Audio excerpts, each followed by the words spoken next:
Essa troca que a gente vai ter aqui é muito rica, porque a transversalidade de disciplinas é o grande desafio do profissional do marketing hoje.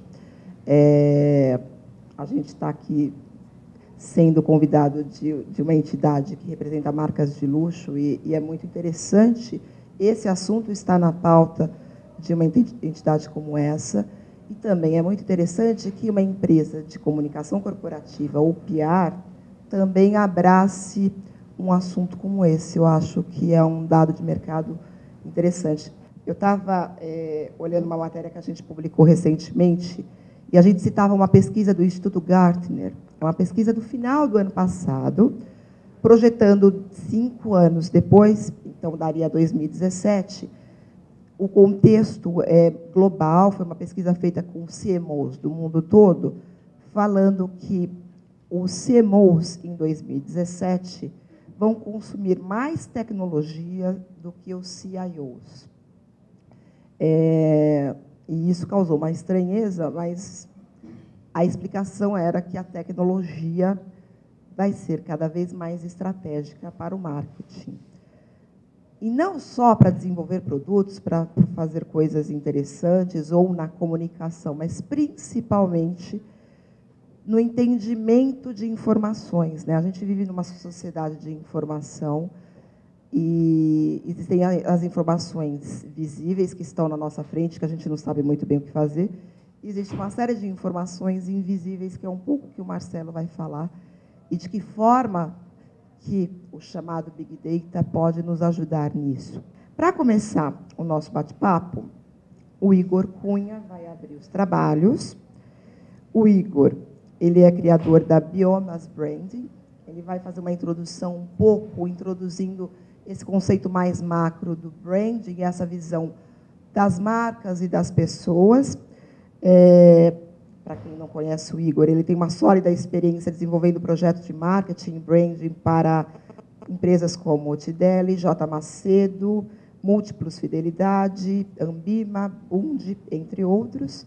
Tem MBA no MIT, trabalhou com o professor e PhD Peter Senge e trouxe os conceitos de macroeconomia, planejamento estratégico, pensamento sistêmico e liderança para desenvolver a metodologia da Biomas Branding, que é construir valor para o ecossistema da marca. A nossa ideia hoje aqui é apresentar como engajar o consumidor na proposta de valor da marca. Isso diminui esse custo de transação, né? Diminui esse custo de você vender o teu produto, vender o teu negócio. Eu achei que esse foi o link mais próximo de como a Analytics vai ajudar esse processo, que hoje está todo mundo muito preocupado com o investimento, né? Que retorno eu estou conseguindo trazer do investimento que eu estou fazendo ou em comunicação ou em estratégia de marca. Para a gente, proposta de valor significa qualquer promessa ou experiência que a marca se propõe às pessoas. E aí, quando eu estou falando pessoas, eu não estou direcionando só ao consumidor, só aquela pessoa que está botando o dinheiro, a mão no bolso para pagar e comprar uma mercadoria. A gente que entende que nesse processo de construir marca, você está se relacionando com todo mundo, né? E essas pessoas, que são indivíduos, elas estão envolvidas no processo de construir a marca da empresa. A mensagem que o CEO passa para o mercado, ela é replicada em todos os pontos de contato com a marca. A marca, ela se torna um ativo quando ela é capaz de influenciar o comportamento das pessoas, né? Quando ela é capaz realmente de motivar o comportamento das pessoas. Marca é mais do que um produto ou serviço, né? Ela representa um modelo de negócio. E essa cultura, quando ela começa a liderar a sua cadeia de valor, né? Ela começa a se tornar uma referência, inclusive, para os concorrentes, a gente chama isso do ecossistema, né? Quando a marca está liderando o seu ambiente de negócio. A tecnologia está impactando a forma que o indivíduo está se relacionando com o mercado, está dando muito poder ao consumidor, a esse indivíduo. Então, ele não quer mais ser tratado como um público-alvo, né? Ele quer ser tratado como uma pessoa que tem crença em valores e que ela quer engajar nessa proposta de valor da marca. Ela quer dialogar com a marca. A reflexão que eu trago assim, para os gestores é de você procurar entender a estratégia da marca como um centro de referência. Então, se todas as pessoas dentro da organização utilizam essa estratégia de marca como uma referência, um centro de referência para poder... a decisão que eu vou tomar, ela vai estar construindo valor, ela vai estar agregando ao consumidor num prazo médio, no médio e longo prazo. Então, entender isso não só como uma coisa bonita que fica na parede do escritório, né, que você tem lá missão, visão e valores, mas você trazer isso realmente para o dia a dia do funcionamento da organização, para a forma como você vai inovar dentro da empresa, para a forma como você vai estruturar o teu negócio. A Cris vai fazer uma apresentação agora para a gente. Quem não conhece a Cris Toletti, ela é sócia fundadora e diretora da X Comunicação, publicitária e jornalista com sólida experiência em comunicação corporativa. Na X Comunicação, a agência que cofundou em 90, quando ela tinha, 15 anos. Prestou consultoria em comunicação para clientes como Peugeot, Fademac, Euro, RSCG, LVMH Perfumes e Cosméticos, Sonai, Batava, entre várias outras. Foi jurada brasileira na categoria de PR do FIAP de 2012 e, atualmente, divide seu tempo entre São Paulo e Boston, onde cursa mestrado em Integrated Marketing Communication no Emerson College. Eu começo com uma frase de Sam Walton, o fundador da Walmart. Ele disse o seguinte, nos anos 60, há somente um chefe, o consumidor, e ele tem o poder de demitir do presidente ao boy de uma empresa apenas gastando seu dinheiro em outro lugar. Viramos a página, entramos na era digital e aí nós temos um consumidor com papel protagonista, ele tem um palco iluminado onde ele pode declarar o seu amor, o seu ódio por uma marca, e ele tem o poder de influenciar os seus pares a gastar o dinheiro em outro lugar. Portanto, é o seguinte, as empresas que não forem centradas no consumidor dificilmente vão conseguir sobreviver num mercado cada vez mais competitivo. As empresas, elas precisam se livrar da mentalidade dos silos para poder integrar as atividades de marketing e comunicação e pensar numa mensagem consistente e coerente em todos os pontos de contato com o consumidor. Porque o consumidor, por sua vez, ele circula num ambiente totalmente integrado por todos os pontos de contato. Então, se eu digo na minha comunicação, no comercial de TV, que eu sou o banco que tem o melhor e mais ágil atendimento, não posso demorar 18 horas para responder um tweet e muito menos 5 dias úteis para responder um e-mail de um cliente. Destacar um case que teve grande repercussão, eu acho que repercutiu aqui no Brasil também, que é a campanha de comunicação e marketing integrados que foi criada para biscoitos Oreos durante o Super Bowl. Então, a marca planejou uma campanha durante e após o Super Bowl com o objetivo de engajar os jovens, que é um público muito importante para a Oreo. E eles estenderam a mensagem nas mídias pagas, através de publicidade, na mídia espontânea, com ações de PR, e na mídia compartilhada, com uma ação estratégica nas mídias sociais. Oreo contou com uma equipe multidisciplinar na noite do jogo. Eles juntaram representantes da agência de publicidade, representantes da agência de PR, representantes da agência social, um time de 15 pessoas que tinha por objetivo monitorar, ouvir o que estava a conversa na internet e otimizar essa conversa. E um dos objetivos era, não posso demorar mais do que 10 minutos para reagir para qualquer interação.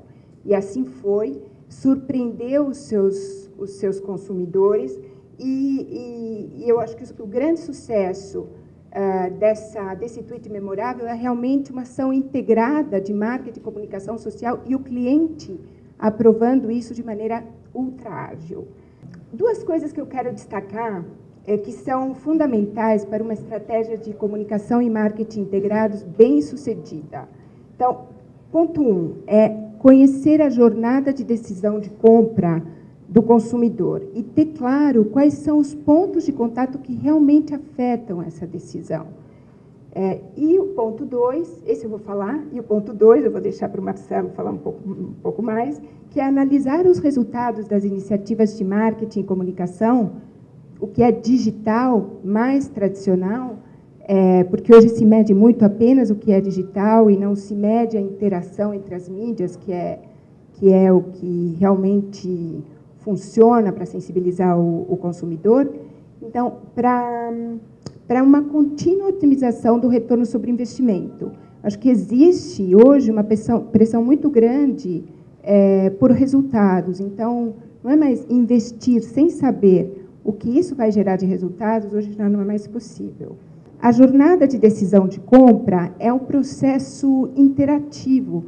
Na verdade, ele é interativo para todas as categorias de produto pautadas pela experiência. Por isso que hoje a experiência ganha tanta importância no marketing, o brand experience. Eu queria dividir com vocês o novo modelo de media mix. Até pouco tempo, a fronteira entre as mídias paga e a mídia espontânea era muito clara. Hoje em dia, existem estudos que mostram que o consumidor ele já não consegue se lembrar ou discernir se ele viu uma informação num anúncio de TV, se ele viu no mural do seu Facebook, no YouTube, se ele leu numa reportagem do jornal. E isso faz com que as fronteiras fiquem cada vez mais difusas entre as mídias e com que a gente, a hora que a gente monta um planejamento em comunicação e marketing integrados, a gente tem que contemplar todas essas mídias, levando em conta a jornada de decisão do consumidor e os pontos de contato que influenciam mais essa jornada. Para quem não conhece, o Marcelo é fundador e CEO da Libre, que é uma empresa de marketing mix, é uma otimização em marketing mix. Ele é engenheiro de formação, engenheiro eletrônico de formação, fez MBA no MIT, mestrado no Emerson College, em marketing integrado, e tem uma experiência de mais de 20 anos na criação de empresas e trabalha muito antes de se criar o termo Big Data, ele já trabalha com dados em quantidades massivas, tentando aí ajudar as empresas a buscar caminhos. E aí o que ele traz hoje para a gente é um pouco dessa experiência. Hoje a Libre é uma empresa cuja sede é em Boston, e aí a gente agora vai aprender um pouquinho sobre essa experiência dele com a Libre. Eu quero também falar que o André ali, só a carinha dele ali, mas ele também está conectado com a gente, é meu sócio. O André é candidato PhD do MIT na área de pesquisa operacional. Também trabalhou com diversas empresas, Verizon, e na parte de pesquisa operacional. E a gente está nessa empreitada juntos, tentando otimizar o planeta, né? O departamento de marketing de uma empresa, ele aparentemente teria que ser um motor de geração de novos negócios e de novos leads, bem azeitado, algo que funcionasse direitinho, né? Porém, nosso olhar de engenheiro, o que a gente costuma ver é alguma coisa assim quando a gente analisa alguns departamentos de marketing, né? A gente vê uma máquina que funciona, ninguém sabe direito como, entra dinheiro de um lado, sai dinheiro por tudo quanto é buraco, os resultados são muito difíceis de monitorar e é extremamente difícil de otimizar, né? Tem muita informação, tem muito dado, tem muita coisa acontecendo e, normalmente, é muito difícil de relacionar causa e efeito. Eu vou começar dizendo que, para a gente, Clean Data é melhor que Big Data, né? E como a gente utilizou o Clean Data para entender a campanha, a performance da campanha, a microsegmentação para otimizar promoções, né? Um caso também de uma empresa de varejo nessa área, a utilização de hábitos de consumo, a análise de hábitos de consumo para otimizar vendas e a previsão da demanda para otimizar preços para uma empresa de mídia e, por fim, um projeto audacioso nosso aí de tentar otimizar todo o retorno de marketing, de investimento em marketing.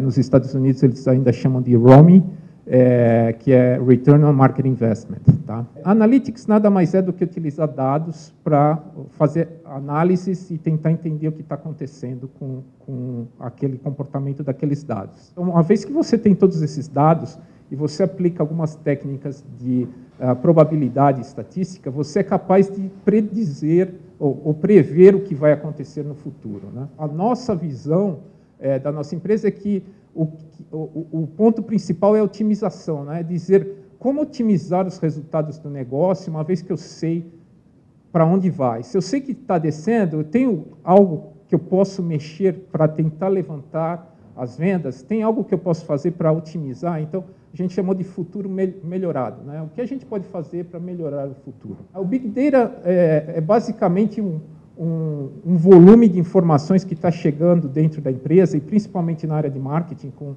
o advento da mídia social, né?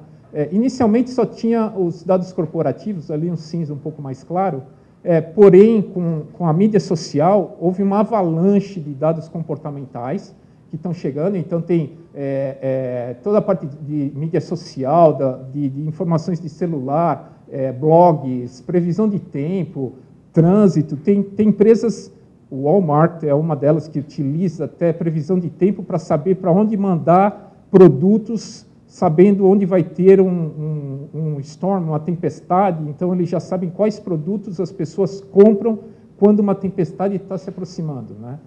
São coisas desse tipo que o Analytics pode fazer, mas, é claro, precisa de um volume de dados imenso. O Big Data não é apenas o volume, não é a quantidade apenas de dados que é definido como Big Data. Eles chamam os 3 Vs do Big Data, né? Que uma é o volume, né? A outra é a velocidade. Então, tem dados que chegam rapidamente, tipo os registros de web que são logados, todas as pessoas acessando, quantos registros vão para cada lado. Isso, a velocidade define também um problema de Big Data, e a variedade de dados, né? Esse é o outro lado, e esse é um dos lados que a gente está enfrentando cada vez mais com diversas empresas, é a variedade de dados num formato completamente diferente e vindo de fontes completamente diferentes. Como é que você junta toda essa informação e como é que você organiza e analisa isso? Um dos cases que a gente aborda é uma empresa de educação nos Estados Unidos, um college de música famoso ali em Boston, que a gente fez um trabalho para eles. Eles tinham 12 fontes de dados, ainda tem, né? 12 fontes de informação vindas de diversas formas. Isso só a área de marketing, tá? Deram para a gente 10 anos de dados e eles geravam 5 tipos de campanhas. Então, o que vocês estão vendo do lado direito ali era a visão do CMO, né, que ele estava tentando entender como é que as coisas funcionavam para ele, qual era o custo da publicidade dele, e tudo isso ali do lado direito são planilhas Excel, cada uma num formato, cada uma, os dados, o ID do usuário vinha de uma outra forma, no outro vinha o e-mail do usuário, na outra vinha, o nome da campanha era o nome do e-mail, a campanha tinha outro nome. É uma confusão generalizada, né? E o CMO não tinha a menor condição de entender qual era a audiência que ele conseguia atingir com todas as campanhas que ele fazia, e qual era a relação causa e efeito de cada ação que ele tomava na área de marketing, né? Então, a gente adicionou muito valor nesse projeto, praticamente sem fazer analytics nenhum. Foi basicamente organizando as informações, né? A gente, do lado esquerdo ali, vocês veem, a gente concentrou as informações em dois ramos só. O que a gente está tentando mostrar com esses cases são coisas simples que vocês podem fazer na empresa de vocês, que já vai dar um ganho de entendimento brutal, né? Então, nesse caso, a gente dividiu as informações em apenas 2 tipos. Ou é um advertising, seja ele qualquer coisa que você faça, dentro do nosso conceito, ou é um response, um resultado do seu advertising. E o seu advertising pode ter custos e uma audiência atingida. E a sua resposta pode ter uma receita conectada a ela e um número de pessoas atingidas. Então, não tem mais click-through, fãs, seguidores. Não, a gente concentrou toda essa nomenclatura diferente em dois tipos só. E com isso, a gente conseguiu, nesse gráfico de baixo do lado da direita, a gente chama de gráfico de attribution. Aí. O primeiro de cima mostra a quantidade de audiência atingida por veículo, né? Então, o azul é o Google, o amarelo é o Facebook, o verde é toda a parte de e-mail marketing. E cada bolinha dessa é um evento que eles fizeram e o tamanho da bolinha define o custo que foi pago por ela. E o de baixo, o que é importante é que está tudo sincronizado com dados, né, com datas. O de baixo ele mostra as linhas azuis, o valor de investimento, e o amarelo são vendas. Então, você consegue visualmente, com um gráfico único, começar a entender, cada vez que eu faço um investimento de marketing, eu percebo uma reação de vendas em amarelo do outro lado. E com isso eles conseguiram um ganho de entendimento e um ganho de investimento, reduzir a quantidade de investimento que eles precisavam para manter o mesmo nível de audiência que eles precisavam. Isso que é a importância da microsegmentação, porque você sabe exatamente quais são os grupos de clientes, você sabe o que eles querem comprar, e com essa informação você pode fazer o marketing melhor. Nesse caso, era mandar cupom por e-mail e poder mandar um marketing altamente customizado, conseguindo prever que é o próximo produto que seu cliente vai estar mais interessado. O insight que a gente dá é a utilização, a microsegmentação, a análise, o entendimento. Entenda qual é a segmentação de clientes que você tem, que sua empresa possa ter, né? Isso é extremamente eficiente para otimizar a performance das suas promoções. Entender o hábito de consumo, você pode perceber algumas oportunidades escondidas ali, né? Então, quando você começa a ver o que os clientes compram, você consegue ver, opa, espera aí, esse cliente pode comprar alguma coisa a mais aqui que ele pulou. É como o caso da Amazon, sempre manda e-mails para a gente, falando coisas que eu gostaria de comprar, que eu nem sabia que eu gostaria de comprar, né? Mas muitas vezes recebo um e-mail com uma oferta de algo que me parece bastante interessante e que, às vezes, eu acabo comprando. E, é claro, eles são o exemplo de uso de analytics. A Amazon é uma empresa que foi montada com o objetivo de usar analytics. Então, eles fazem isso milhares e milhares de vezes por dia, analisar os clientes e ver o que mais pode ser oferecido para aquele cliente, para ele comprar. O que a gente está procurando fazer aqui, o gráfico da direita em cima, é tentar manter a empresa fora do que a gente chama de nível de desperdício. Ou seja, essa parte vermelha do gráfico mostra um ponto em que não adianta você investir mais dinheiro em marketing, porque aquilo já está saturado, você não vai conseguir ter mais retorno de venda, entendeu? Quanto mais investimento você fizer, você só está jogando dinheiro fora. As empresas vão ter que ter uma forma de decidir que no domingo a gente possa saber se autorizar uma propaganda, como aquela do Oreo que você falou, alguma coisa que seja tão rápida assim, ou vai ter uma fórmula de fazer, qual seria meu lucro de ter investido naquilo, entre a decisão, ter a decisão ou não ter a decisão. Uma forma de medir isso. Saber, eu não falei nada desse meme, o que eu perdi com isso, ou eu falei e eu não tive que acordar o presidente da empresa no domingo para autorizar essa propaganda. Isso já está sendo pensado ou não? A pergunta é bem pertinente e o que a gente chama é reação orgânica, né? Se você não faz nada, qual é a reação orgânica que aquilo vai te dar, mesmo que você não tenha nenhum efeito, né? O que acontece é que se você tem um impulso na tua parte de marketing, se faz uma publicidade, sempre tem uma reação àquilo. O que eles chamam tem wear in and wear out, né? Wear in é quando você investe na tua publicidade, você faz uma ação e aquilo se prolonga e de forma positiva, ela continua crescendo sozinha. O wear out você faz aquele evento, acontece alguma coisa e ele vai aos poucos decaindo. Em função desse grau de declínio ou de acréscimo, você sabe se você precisa fazer alguma coisa ou não precisa fazer alguma coisa, né?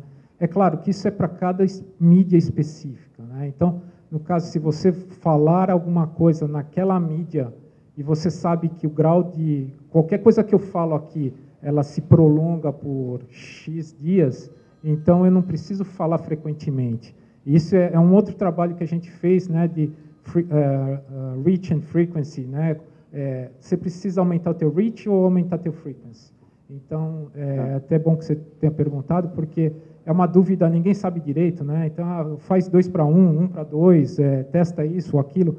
Basicamente, o que você tem que ver é a taxa de declínio ou a taxa de crescida, e com isso aí você sabe exatamente em que ponto você precisa injetar de novo um estímulo para conseguir ter a resposta que você quer e manter a média que você quer de resposta. O exemplo de Oreo no Super Bowl, ele é interessante e ele mostra bem a diferença do mercado que você está, que é os Estados Unidos, do mercado brasileiro, né? O Super Bowl é um evento onde as marcas, as agências e todas as pessoas em volta daquelas ações, eles ficam de plantão. E o caso do blackout que aconteceu, foram 30 minutos, a Audi também, ela tinha planejado lá ela já tinha comprado lá os 30 segundos dela, e eles iam colocar um comercial X lá, de um modelo X, mas eles aproveitaram e colocaram um outro filme para mostrar a força do farol de milha no escuro, porque estava no blackout. Olha que agilidade isso. Imagina se no Fantástico, no dia que tem alguma coisa bombástica, você quer mudar o seu flight que está programado para ir ao ar. Tenta fazer isso. Tenta fazer isso, que coisa linda, né? Que agilidade que vai ter. Ou na hora da novela, na hora que o Félix resolve fazer alguma coisa, e aí uma marca entra lá e fala, Félix, você é o máximo. Não tem isso no Brasil. Enquanto você estava falando, eu ficava pensando, falava, puxa vida, que diferentes as nossas perspectivas de mercado. Mas, ao mesmo tempo, acho que tem aí algumas lições. Dentro dessa linha de integração que vocês falaram, a gente acabou falando menos da questão de conteúdo, né? De que forma o Analytics hoje permite dar insights para as empresas, e até de que tipo de conteúdo é mais efetivo para gerar venda, um negócio, uma percepção? Porque a gente fala de uma questão de que as empresas não têm mais o controle da informação, principalmente no ambiente digital. Então, de que forma o Analytics consegue também não ter só essa questão direta de eu fiz essa propaganda, eu fiz essa campanha e eu trouxe esse retorno, mas insights do que tipo de conteúdo é o mais correto ou mais, pelo menos, assertivo para o público da marca? Normalmente, o que a gente faz quando a gente não sabe o que fazer, a gente faz experimentos, tá?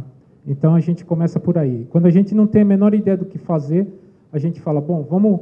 A gente tem duas técnicas. Uma é analisar a variação de conteúdo que você fez no tempo e ver qual foi a reação disso em alguma unidade de resposta, seja ela número de artigos ou número de pessoas que ligaram para o seu telefone dizendo que o artigo foi o máximo, ou número de pessoas que visitaram o teu website, o que a gente chama de proxy, né? Que até a primeira versão da nossa apresentação, a gente explicar o que era proxy, eles quase me mataram aqui, falaram, não, o pessoal vai ficar louco aí, nem vai nessa linha. Então, o proxy, na verdade, é você tentar entender, você tentar fazer um comparativo de alguma coisa que você fez com alguma reação em outro lado que não está totalmente ligada, mas que dá uma ideia da reação. Tá? Então, a primeira coisa faz uma análise de todas aquelas variações e vê se aquilo lá, em algum momento, tem um padrão que mostra que, opa, peraí, quando eu falo de futebol com o Corinthians apanhando, eu vendo mais jornal do que quando eu falo do Palmeiras apanhando, que é normal. Isso aí é uma análise que você faz baseado em dados e informações que você tem. Mas quando você não tem nenhuma reação do outro lado, a primeira coisa a fazer é experimentos. Então, eu vou fazer um título assim. E aí eu volto para o meu exemplo da Amazon. A Amazon faz experimentos parece que são mais de 10 mil experimentos por dia no seu site, né? Então, eles trocam o botão de cima para baixo, o label sai da esquerda para a direita, muda a cor, e a cada alteração eles medem a reação e vão vendo, opa, isso está melhorando. É como se fosse, né, a evolução darwinista, que o melhor vai sobrevivendo e o que não dá certo eles vão cortando. Então, para cada experimento que eles vão fazendo, pequenos experimentos, e aí você não precisa fazer experimentos custosos, nem experimentos que demandem pesquisa de mercado, nada disso, coisas pequenas, mas que você acabe percebendo, opa, eu mandei um press release com esse título aqui, e cada vez que eu ponho essa palavra X aqui, alguém lê, cada vez que eu ponho a palavra Y, ninguém lê. eu participei recentemente de uma conversa, não era exatamente sobre analytics, mas tem a ver um pouco com isso, que esse processo está mudando até a forma como os profissionais de marketing estão administrando o budget. Uma parte do budget fica meio que reservada para esse tipo de ações, né? Porque o viral, as pessoas acham que vamos fazer um viral hoje e ele vai ser, né, vai virar uma febre. Mas o viral, ele merece ser viral porque a pessoa que olhou, que viu, e não é porque você criou e achou que ia ser. Tem algumas macetes que fazem, mas tem algumas campanhas que, surpreendentemente, viralizam mais do que se esperava. E aí, para aproveitar aquilo, a marca quer estimular aquilo e promover aquilo e colocar aquilo em outras plataformas, ela precisa ter bala, né? Então, até a administração do budget está mudando um pouco por conta de você fazer essas leituras rápidas desse comportamento mesmo. Isso é interessante. O básico é experimentar, medir e voltar, né? O fluxo de volta lá. O que a gente fez com a parte de otimização de preço é ver o que está acontecendo, mudar a estratégia e retroalimentar, né? Existe uma técnica que é chamada machine learning, né? que é um sistema de autoaprendizado que a gente até usa em alguns projetos nossos, que é o sistema ficar aprendendo automaticamente as reações que estão acontecendo, ele se autoajusta e ele gera uma nova recomendação em tempo real, basicamente.